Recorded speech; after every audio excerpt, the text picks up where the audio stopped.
Welcome to Unraveling Mysteries. Tonight, we journey into the vast, untamed heart of the North American continent, to a land of breathtaking grandeur and chilling desolation. A place where nature's majesty reigns supreme, yet where the darkest aspects of human nature can fester, hidden beneath a blanket of pristine snow and endless twilight. We are going to Alaska. In the early 1980s, this colossal expanse, sprawling over nearly 1.8 million square kilometers, a kingdom of ice and wilderness, was home to a mere 750,000 souls. Imagine it, less than half a human being for every square kilometer of rugged mountain, dense forest, and frozen tundra. For some, it was the ultimate frontier. A paradise of untouched beauty and boundless possibility. But this paradise held a stark, unforgiving edge. 8 relentless months of snow, temperatures that didn't just dip but plummeted to a bone-shattering 40 degrees below zero. This is not just a backdrop, it is an active participant in the harrowing saga that unfolded within its icy embrace. Alaska, admitted to the Union only in the late 1950s, was long perceived by the outside world as a remote, barren wasteland. A place of myth and folklore, but not of tangible promise. Then, whispers turned to shouts as gold, raw and gleaming, was discovered glinting in the silted beds of its rushing rivers and secluded lakes. Fortunes were sought, and sometimes found. But by the 1960s, a new, more potent treasure began to seep from the frozen earth of the North Slope: oil. Black gold. This discovery would irrevocably alter Alaska's destiny. To channel this lifeblood of modern industry, the United States government embarked on an audacious feat of engineering, the Trans-Alaska Pipeline System. A silver serpent of steel stretching nearly 1,300 kilometers, from the oil fields of Prudhoe Bay across unforgiving mountain ranges and delicate permafrost, to the ice-free port of Valdez. This pipeline was more than a conduit for crude oil, it was a magnet for humanity. A torrent of workers, dreamers, and drifters poured into the last frontier, drawn by the promise of high wages and a fresh start. Cities, once sleepy outposts, began to throb with a new, often chaotic, energy. Anchorage, in particular, swelled, transforming into a bustling, sprawling urban center, a modern city teetering on the edge of an ancient wilderness. It became a place of stark contrasts, of sophisticated amenities and raw, untamed nature, of tight-knit communities and a constant, swirling influx of transient souls. And it is within this dynamic, often volatile framework, this boomtown perched on the precipice of the wild, that our deeply disturbing story begins to unravel, thread by chilling thread. The calendar page reads August 13, 1982. A late summer day in Alaska, though summer here is a fleeting, precious thing.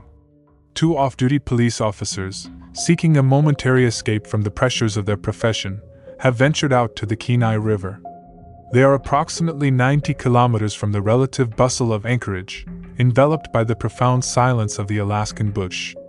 Their intent is simple: a day of fishing, of communion with nature. The air is crisp, the river flows with a steady, ancient rhythm. But the tranquility they sought is about to be irrevocably shattered, replaced by a discovery that will send shivers down the spine of the entire state. As one of the officers, perhaps idly scanning the dense foliage along the riverbank, cast his gaze towards a tangle of alder and willow, his eyes snag on something incongruous, something horrifyingly out of place amidst the natural detritus. At first, it might be a trick of the light, a strangely shaped piece of driftwood. But a closer look confirms the unthinkable. A human skull, bone-white and stark against the dark earth. And nearby, scattered with a gruesome casualness, other skeletal remains, fragments of a life abruptly, violently ended. The scene bore the hallmarks of animal disturbance. It appeared as though some creature of the wild, perhaps a bear or a wolf, had disturbed a shallow, hastily dug grave, unearthing its grim secret for the world to see. The remains, picked clean by time and scavengers, were naked. These are seasoned officers. They understand the sanctity of a potential crime scene. They touch nothing.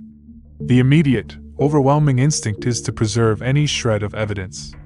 Their voices, usually calm and authoritative, now carry a new urgency as they speak into their radios, their words cutting through the stillness, reporting the macabre discovery to their colleagues back in Anchorage. Reinforcements, a full forensic team, would be dispatched. But Alaska's geography dictates its own terms. The distance is considerable, the terrain rugged, unforgiving. Navigating such wilderness, especially with sensitive equipment, is no simple task. And the remains, they reason grimly, are not going anywhere.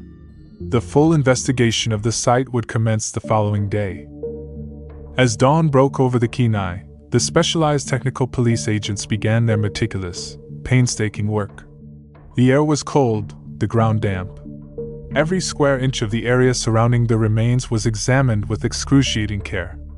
They found tattered remnants of what appeared to be elastic tape, the kind that might be used for binding. And then, a small, metallic glint in the dirt, a spent .223 caliber shell casing. A crucial piece of the puzzle. The victim, it seemed clear, had not died here. She had been killed, then transported to this remote spot, her body consigned to a shallow, inadequate grave, not deep enough to protect her from the relentless cycles of thaw and freeze, nor from the curious paws of wild animals. Nature itself had become an unwilling accomplice in obscuring the crime. The harsh Alaskan elements, over months, perhaps even a year, had worked their relentless will, erasing the delicate traces of fingerprints, washing away fibers, carrying off potential clues on the wind. But identity, even in the face of such degradation, possesses a stubborn resilience. It can be found etched in the very fabric of our being. Dental records, the unique cartography of a human mouth, often provide the final, irrefutable answer. And so it was here. Painstaking comparison with missing persons files yielded a name, Sherry Morrow. Her life, a story now tragically cut short, began to emerge from the shadows. She had been a dancer, working in one of Anchorage's many nightclubs, part of the city's vibrant, sometimes perilous, nightlife. Further investigation revealed that reports of her disappearance had been filed nearly a year prior. For 12 long months, she had simply vanished, swallowed by the Alaskan unknown.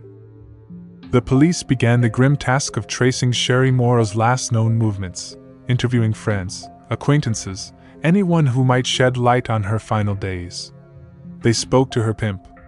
Shown personal effects found near the remains, a small trinket, a piece of clothing, he confirmed their identity. It was Sherry. He then offered a tantalizing, yet deeply troubling, piece of information. He claimed that Sherry had been in the company of a specific man just before she disappeared. A man, he asserted with chilling certainty he was 100% sure, was her killer. But such an accusation, delivered without corroborating evidence, was merely hearsay in the eyes of the law. It was a lead, yes, but not enough to build a prosecutable case. The investigation stalled. The killer, if the pimp's assertion was true, remained a phantom, a ghost in the machine of the city. How could the police possibly unmask a murderer when the crime itself was already a year cold, the trail obscured by time and the Alaskan wilderness? The question hung heavy, unanswered. The vast, indifferent wilderness of Alaska was not yet done surrendering its dead. The earth, it seemed, was slowly, reluctantly, giving up its horrifying secrets. Just 20 days after the discovery of Sherry Morrow's remains, on September 2, 1983, another grim call came into the Anchorage Police Department. This time, it was from a crew of construction workers. They had been clearing a tract of land, their heavy machinery biting into the soil in a forested area not far from Anchorage, when their blades struck something that was not rock or root. They had unearthed another human skeleton. The location, disturbingly, was not far from where Sherry Morrow's body had been found. The terrain was similarly rugged, densely wooded, difficult to access, a place one would choose if they wished for something to remain hidden, undisturbed. The grim, methodical process began anew. Forensic teams were dispatched, the area cordoned off, every inch scrutinized. The new victim was identified as Paula Golding. She was heartbreakingly young, only 17 years old. Originally from the sun-drenched shores of Hawaii, she had, like so many others, been drawn to the allure of Alaska. She, too, had been reported missing, though more recently, for approximately 5 months. And in a chilling echo of Sherry Morrow's life, Paula Golding had also been working as a dancer in an Anchorage nightclub. The parallels were undeniable and deeply unsettling.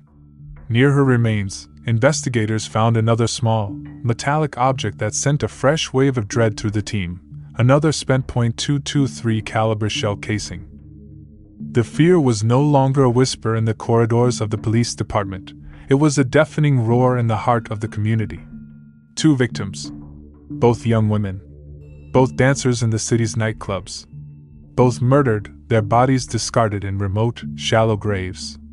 And most critically, both crime scenes yielding the same type of ammunition. The horrifying truth began to crystallize, sharp and terrible. A serial killer was at work in Anchorage. A predator was stalking the city's nightlife, selecting his victims from its vulnerable periphery, and dispatching them with cold, calculated precision. Investigators, now facing this terrifying new reality, began to look back at their open cases, at the unsettling number of missing persons reports that had accumulated over the past few years. The numbers were stark. Between 1980 and 1983, at least 12 women, many of whom worked in cabarets, as dancers, or as sex workers, had vanished without a trace from Anchorage and its surrounding areas. Anchorage, for all its growth, was still a relatively small city in terms of permanent population. It was true that a significant portion of its populace was transient, workers coming and going with the seasons or the projects. But this many disappearances, concentrated within such a specific demographic, could not be explained away by the city's fluctuating population. This was a pattern. A hunting pattern. The 2.223 caliber shell casings, one from the Sherry Morrow scene, one from Paula Golding's, became the focal point of the burgeoning investigation. They were carefully packaged, documented, and dispatched with utmost urgency to the FBI's renowned forensic laboratory in Washington, D.C. There, experts in ballistics would examine the minute striations, the unique microscopic signatures left on each casing by the firing pin and breech face of the weapon that had expelled them. Weeks later, the report arrived. Its contents confirmed the investigators' gravest fears, etching them into undeniable fact. The analysis was conclusive. Both bullets had been fired from the exact same weapon. The perpetrator was not just a killer, he was a serial killer, methodical and consistent, armed and exceedingly dangerous. He was moving through the city's underbelly, the world of late-night bars, strip clubs, and street corners, selecting his prey with chilling discernment. The question that now tormented the investigators, and was beginning to seep into the public consciousness, was a simple, terrifying one. How many more victims were out there, their fates unknown, their bodies perhaps lying undiscovered in the vast, silent wilderness that encircled the city? The Alaskan summer of 1983 was drawing to a close, the days growing shorter, the nights colder. But the terror was just beginning to heat up. On July 17th, a date that would prove pivotal, a scene of raw desperation unfolded on a lonely stretch of highway near Anchorage. A young woman, her clothes torn, her body bearing the marks of a brutal struggle, stumbled into the path of an oncoming truck. She was waving her arms frantically, her face a mask of pure, unadulterated terror. This was Cindy Paulson. She was semi-clothed, and shockingly, one of her wrists was still manacled with a handcuff, the other dangling free.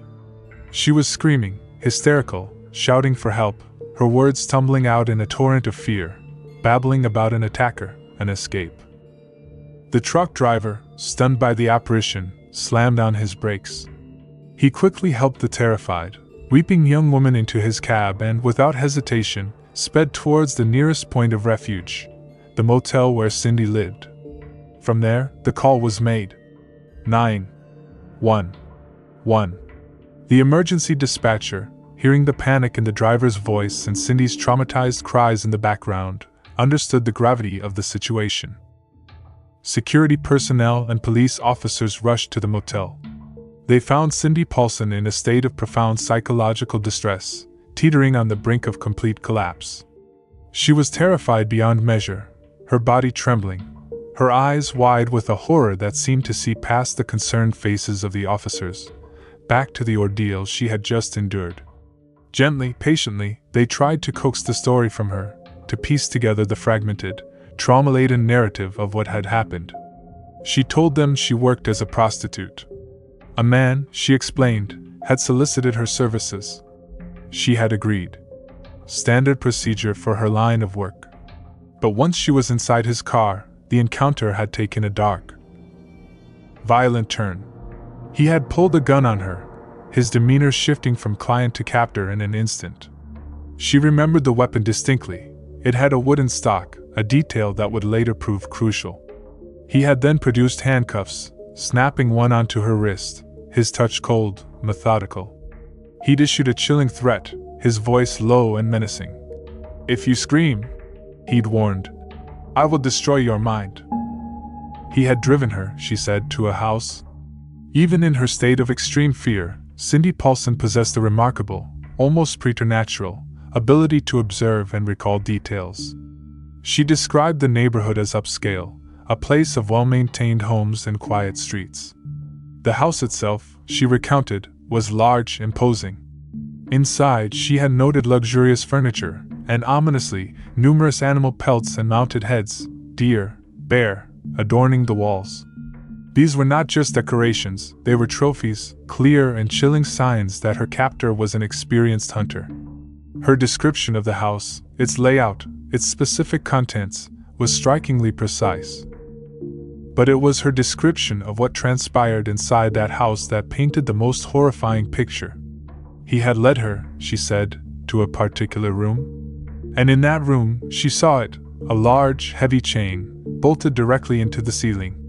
Her blood ran cold. Surrounding this central, terrifying fixture, she recalled seeing various implements that she could only describe as torture devices. Cindy then recounted, her voice choked with tears and remembered terror, how he had raped her. Repeatedly. Brutally. The assault was not just sexual, it was sadistic. He had tortured her, lashing her with a whip, the sharp sting of it tearing at her skin. He had cut her in several places with a knife, shallow wounds, perhaps, but each one a mark of his absolute power, her utter vulnerability. The ordeal had stretched on for hours, into the bleak, early hours of the morning. Afterwards, he had left her there, still chained, a prisoner in his suburban dungeon. Later, he returned. He released her from the ceiling chain, only to reapply handcuffs to both her wrists. He then told her he was taking her to another location, a chalet, he called it, hidden somewhere deep in the forest. At this remote chalet, the nightmare continued. Cindy recounted more rape, more brutality. The isolation of the forest amplified her terror. There was no one to hear her scream, no hope of rescue. After this renewed assault, he had driven her again, this time to a small, private airfield near Anchorage. There he bundled her into a small, single-engine aircraft. Her heart pounded in her chest. Where was he taking her now? What final, terrible fate awaited her? As he busied himself outside the plane, preparing for takeoff, focused on a mundane but necessary task, removing the wheel chocks, Cindy saw a flicker of opportunity. A tiny, desperate sliver of a chance. It was now or never. This was her moment, perhaps her only moment, to escape an unimaginable end. Adrenaline surged through her. With a primal burst of strength fueled by sheer terror, she wrenched open the small plane door and bolted. Barefoot, her clothes still in disarray, the cold air stinging her skin, she ran. She ran as if the hounds of hell were at her heels, her lungs burning, her legs pumping, across the tarmac, towards the distant perimeter fence, towards the vague promise of the highway beyond. She didn't look back. Her attacker, momentarily distracted, perhaps confident in her terrorized submission, was caught off guard. He may have hesitated, fearing the commotion, the potential witnesses if he gave immediate, visible chase near the airfield. That brief hesitation, that fleeting moment of indecision on his part, was Cindy Paulson's salvation. It bought her the precious seconds she needed. She reached the highway, a disheveled, weeping, half-naked figure, and flagged down the first vehicle she saw. Her life, by the slimmest of margins, had been spared. Back at the motel, the security men and police officers listened, rapt and horrified, as Cindy Paulson, despite her trauma, recounted her ordeal with astonishing clarity. Armed with her incredible, detailed testimony, the description of the man, the car, the house with its hunting trophies, the wooden stocked gun, the chalet, and crucially, the small aircraft, they now had their first solid leads in what was becoming the most terrifying investigation in Alaska's history. They rushed her to the airfield she had described. Was the pilot, her attacker, still there? They questioned an officer on duty at the small airport. He didn't know the man's name personally, but he recognized Cindy's description of the plane. Yes, he confirmed, such a plane was frequently flown by a local man. He even provided its registration number. With that vital piece of information, the aircraft's tail number, a quick check of FAA records yielded a name and an address. The owner of the plane. Detectives raced to the address. As they pulled up, their blood ran cold. The house before them matched Cindy Paulson's detailed description with chilling, undeniable accuracy. The upscale neighborhood, the size of the house, even visible architectural details she'd mentioned. There could be no room for doubt. The owner of this house, the pilot of that plane, the man Cindy Paulson had so bravely identified as her kidnapper and rapist, was a local resident named Robert Hansen. To most who knew him, he was simply Bob Hansen, the friendly, unassuming owner of a popular bakery and pastry shop in Anchorage. A purveyor of bread and sweet treats. A family man? The descriptions provided by Cindy Paulson were a perfect match. The man, the house, the plane.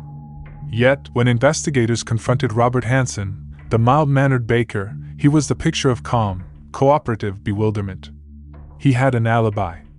On the night in question, Hansen claimed he had been with several companions until around 11:30 p.m. After that, he stated, he had gone to the airfield, alone, to work on his plane, remaining there until approximately 5 a.m. His friends, when questioned, corroborated the first part of his story, confirming they had been with him. Police, perhaps moving too hastily, perhaps constrained by the initial lack of a broader warrant that would allow for a truly invasive search, conducted a cursory examination of Hansen's home. They found no chain bolted to the ceiling in any room. They found no obvious torture devices like those Cindy had described. They did, however, find a significant cache of firearms. But this was Alaska, a state where hunting was a way of life, and owning multiple guns was far from unusual. Robert Hansen was a known, avid hunter, an experienced woodsman, and a licensed pilot. The presence of weapons, in itself, was not damning. For the moment, without more concrete, irrefutable evidence to directly contradict his alibi or substantiate the more extreme elements of Cindy's account, the case against him seemed to falter. The horrific details Cindy provided about the torture room may have seemed too outlandish, too theatrical, when contrasted with Hansen's calm denials and the seemingly ordinary interior of his home during that first, limited search.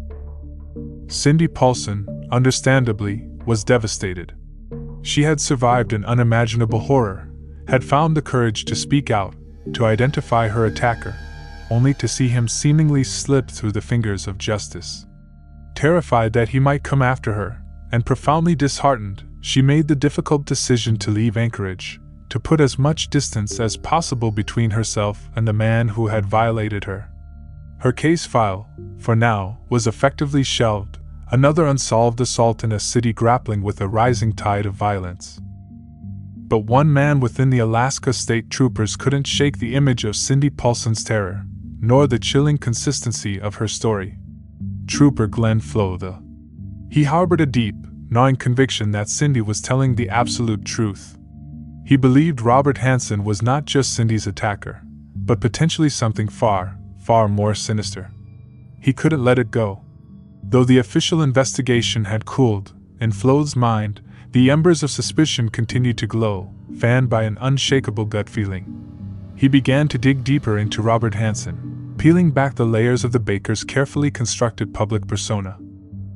Trooper Flo's quiet, persistent inquiries eventually led him to the archives, to the cold, hard facts contained within FBI files and old court dockets. And what he found there was explosive. The mask of the respectable, hardworking community member, the friendly baker, began to crack, revealing a deeply disturbing history lurking beneath. Robert Hansen, it turned out, had not always been a model citizen. He had moved to Alaska from Iowa in the late 1960s. And in 1971, just a few short years after establishing his new life in the last frontier, he had been imprisoned. Not once, but twice. The charges were shocking: kidnapping, forcible rape, and armed robbery. And there was more. Other notations in his record pointed to a darker history still: accusations of arson, a documented propensity for violence, a disturbing pattern of assaultive behavior. This was the missing piece of the puzzle. This was the hidden darkness that lent terrifying credence to Cindy Paulson's harrowing account. The man who presented himself as a benign baker, a pillar of the local business community, was, in fact, a convicted violent felon with a documented history of preying on women. The discovery sent a chill through Florida. This wasn't just about Cindy Paulson anymore. This was about Sherry Morrow. This was about Paula Golding. This was about the other missing women. Could Hansen be the common denominator, the elusive predator they had been hunting? But a past criminal record, however disturbing, was not, in itself, proof of present guilt for these new, horrific crimes. Florida knew he needed more. He needed irrefutable evidence, something tangible to tie Robert Hansen directly to the murdered girls, to transform suspicion into certainty. The growing weight of these discoveries, coupled with the unsolved murders and disappearances, prompted Alaskan authorities to seek outside expertise. They reached out to the FBI, and specifically to a rising star in their behavioral science unit, Special Agent John Douglas. Douglas was a pioneer in the nascent field of criminal profiling, the art and science of studying the behavior and motivations of violent offenders to develop a psychological sketch that could help investigators identify and apprehend them. His task was to immerse himself in the grim details of the Alaskan cases, the crime scenes, the victimology, any scraps of evidence, and to try and build a profile of the man responsible. Douglas was paired with a tenacious, highly respected local investigator from the Alaska State Troopers, Sergeant Wayne Van Clausen. Van Clausen was an old-school cop, a relentless digger known for his meticulous attention to detail and his deep understanding of Alaska's unique criminal landscape. Together, they formed a powerful team. Van Clausen embarked on an exhaustive trawl through Hansen's past, traveling to towns where he had previously lived, poring over dusty court records, school reports, employment histories, anything that might offer a glimpse into the man's formative years and hidden life. He unearthed documents by the truckload, piecing together a fractured, disturbing biography. The picture that emerged was of a deeply troubled individual. Robert Hansen's childhood, they learned, had been marred by a harsh, authoritarian father who subjected him to cruel and demeaning treatment. Socially, young Robert was an outcast. He suffered from severe acne and a persistent stammer, making him a target for relentless bullying by his peers. This early, painful history of rejection and humiliation, particularly at the hands of female classmates who reportedly ridiculed him, appeared to have planted seeds of deep-seated resentment and rage, a rage that would later manifest in horrific ways. The profilers, Douglas and Florida, began to understand the twisted psychological pathways that might lead a man from a youth of torment to an adulthood of predatory violence. He had cultivated, over years, an invisible man persona, quiet, unassuming, easily overlooked. He was the friendly baker, the skilled hunter, the experienced pilot. Always polite, always helpful. He could dissolve into any social setting, arousing no suspicion, his ordinariness his most effective camouflage.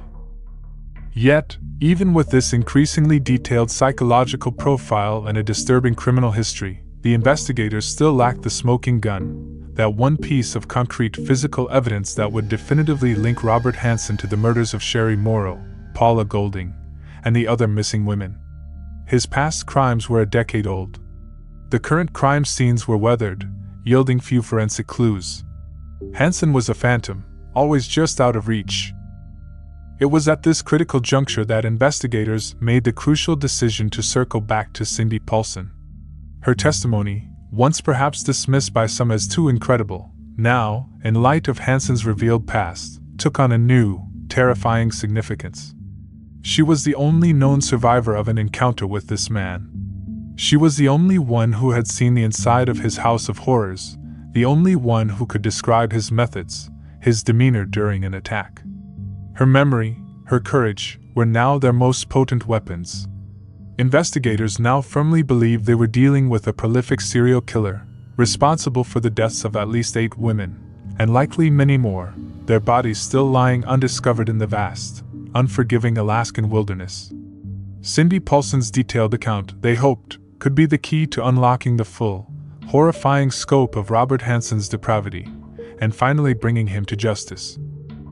Armed with a renewed sense of purpose, a wealth of new background information on Hansen, and most importantly, fresh, comprehensive search warrants, law enforcement prepared to move decisively.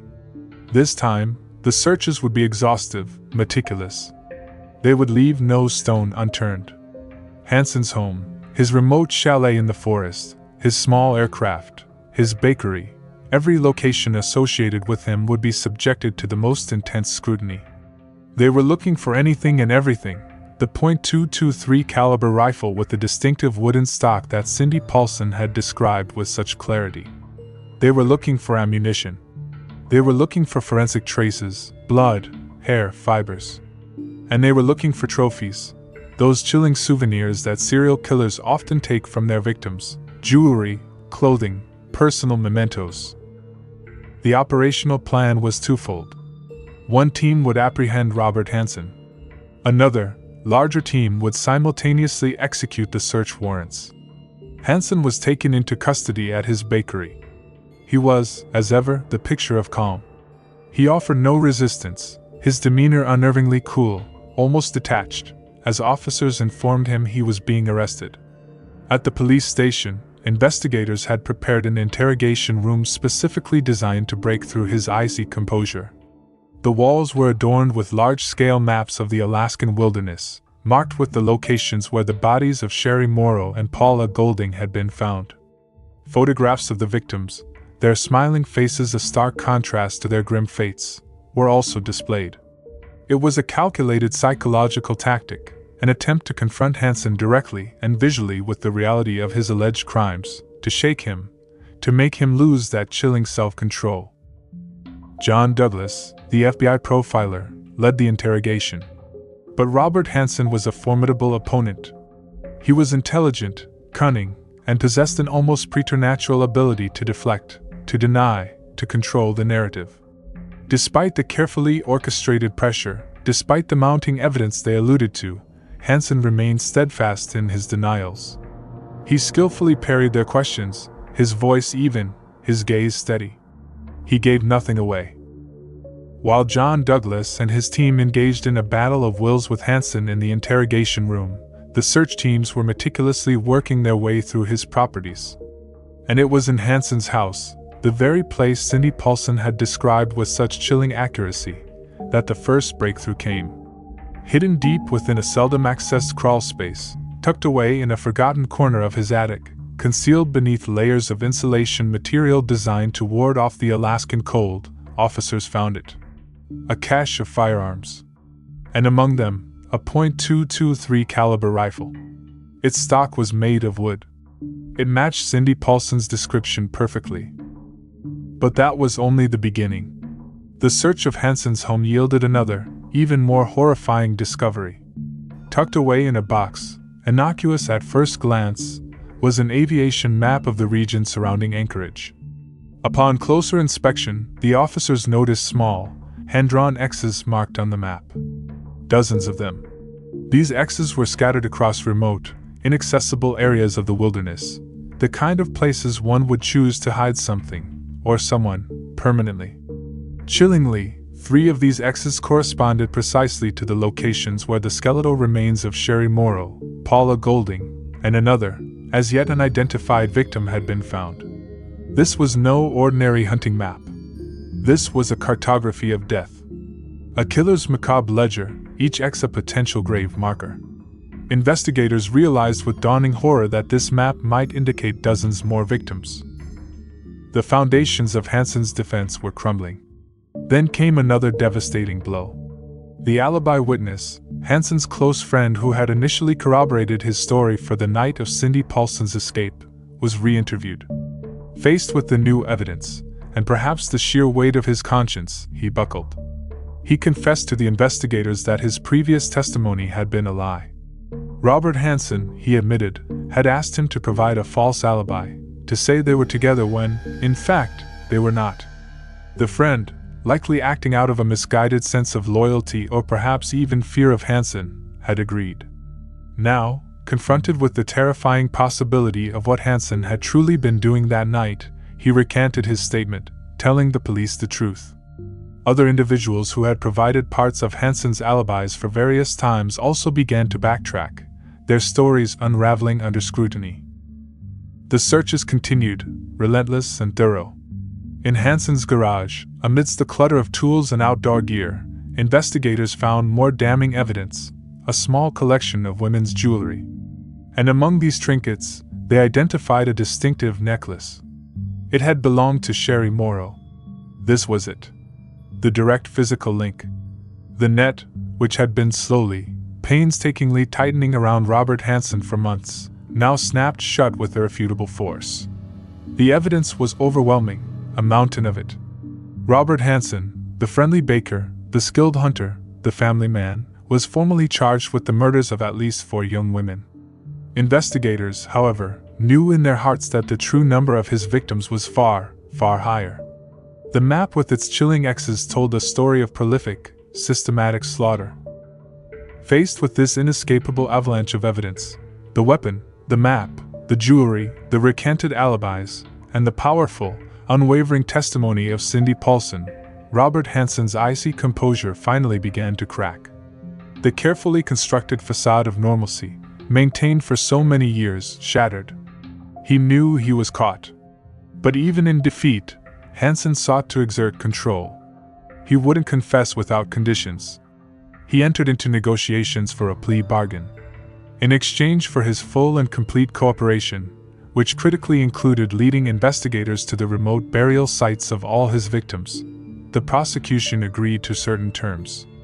Hansen stipulated that he would serve his sentence in a federal prison outside of Alaska, and that his family, who were entirely innocent and unaware of his monstrous double life, would be shielded from excessive media harassment and public exposure related to the graphic details of his crimes. The Attorney General's office, after careful consideration, accepted the terms. The priority was to recover the bodies of the missing women, to bring some measure of closure to their grieving families, and to understand the full, horrifying extent of Hansen's reign of terror. And so, Robert Hansen, the man now known as the Butcher Baker, began to talk. He began to lead investigators on a series of grim journeys into the Alaskan wilderness, to the lonely, forgotten places where he had disposed of his victims. He retraced his deadly steps, pointing out the shallow graves, one by one. As he led them to these desolate sites, he recounted his monstrous methodology. He would typically select his victims from Anchorage's nightlife, dancers, prostitutes, vulnerable young women new to the city. Sometimes, he would lure them with promises of a lucrative modeling photo shoot, preying on their hopes and dreams. Once he had them isolated, often at his home or at his remote hunting cabin, the true nightmare would begin. He would overpower them, frequently brandishing his .223 rifle, and then restrain them with handcuffs. He subjected them to horrific sexual assault and brutal torture. Then, he would indulge in what he chillingly referred to as his favorite game. He would transport his terrified, brutalized victims by his small aircraft to the most remote, inaccessible parts of the Alaskan bush. There, he would release them. Sometimes, he would even give them a head start, a fleeting, false hope of escape. Then, the hunt would begin. He would stalk them through the dense woods, through the snow, tracking them like prey, armed with his rifle. He would shoot them as they ran, often wounding them first, prolonging their terror, before finally killing them. He would then dig a shallow grave and bury their bodies, marking the approximate location with an X on his aviation map. He confessed to raping no less than 30 women since his arrival in Alaska. The map, with its 37 chilling X's, strongly suggested a death toll that far exceeded the bodies he initially led them to, and far surpassed what could be definitively proven in a court of law. Ultimately, through his cooperation, he led authorities to the remains of 8 young women, adding to those already found. On February 27, 1984, Robert Hansen stood before a judge in an Alaskan courtroom. The atmosphere was heavy, charged with the collective grief and horror of a community struggling to comprehend the evil that had lived in its midst. Despite his broader confessions to investigators during the plea bargain process, he was formally convicted for the murders of 4 women, Sherry Morrow, Paula Golding, and 2 others whose remains he had helped locate, Joanna Messina and Sue Luna. He was sentenced to 461 years plus life in prison, without any possibility of parole. The judge, in passing sentence, likely spoke of the profound betrayal of trust, the calculated cruelty, and the irreparable harm Hansen had inflicted. The exact final number of women Robert Hansen raped and murdered remains, to this day, an agonizing uncertainty. It is a secret he largely took to his grave. While his map indicated many more potential victims, and his confessions alluded to a far greater number of assaults, the challenges of recovering remains from the vast and unforgiving Alaskan wilderness, often years after the fact, meant that definitive proof for each suspected case was an insurmountable hurdle. Robert Hansen spent the remainder of his life incarcerated. He died in prison in Anchorage on August 21, 2014, at the age of 75, leaving behind a legacy of unimaginable pain and a chilling litany of unanswered questions. The case of Robert Hansen, the butcher baker of Anchorage, serves as a profoundly disturbing reminder that the most monstrous of evils can wear the most ordinary of masks. He was a husband, a father, a businessman, a respected member of his community, all the while leading a secret life of predatory violence that defies comprehension. He exploited the very fabric of his ordinary existence as a cover for his unspeakable crimes. In the vast, beautiful, yet often unforgiving wilderness of Alaska, he found not only a hunting ground for animals, but a dumping ground for the victims of his depraved desires. For too long, his terrible secrets were kept safe by the silent, blanketing snows and the indifferent, whispering winds of the north. But this story is also one of incredible bravery and tenacity. The courage of Cindy Paulson, who survived an unimaginable ordeal and found the strength to speak out, to point a finger at her attacker, was instrumental in bringing his reign of terror to an end. And the dedication of investigators like Trooper Glenn Flothe, Sergeant Wayne Van Clausen, and FBI profiler John Douglas, who refused to give up, who painstakingly pieced together the horrifying puzzle, demonstrates the unwavering human commitment to seeking justice, even in the face of the most profound darkness. Their work ensured that Robert Hansen could never again prey upon the vulnerable, and brought a measure of peace, however incomplete, to a community that had been terrorized by his hidden war.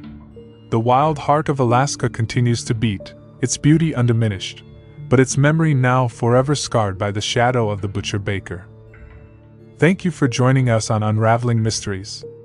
If this story has moved you or made you think, please consider liking this video, subscribing to our channel for more in-depth investigations, and sharing it with others who appreciate true crime storytelling.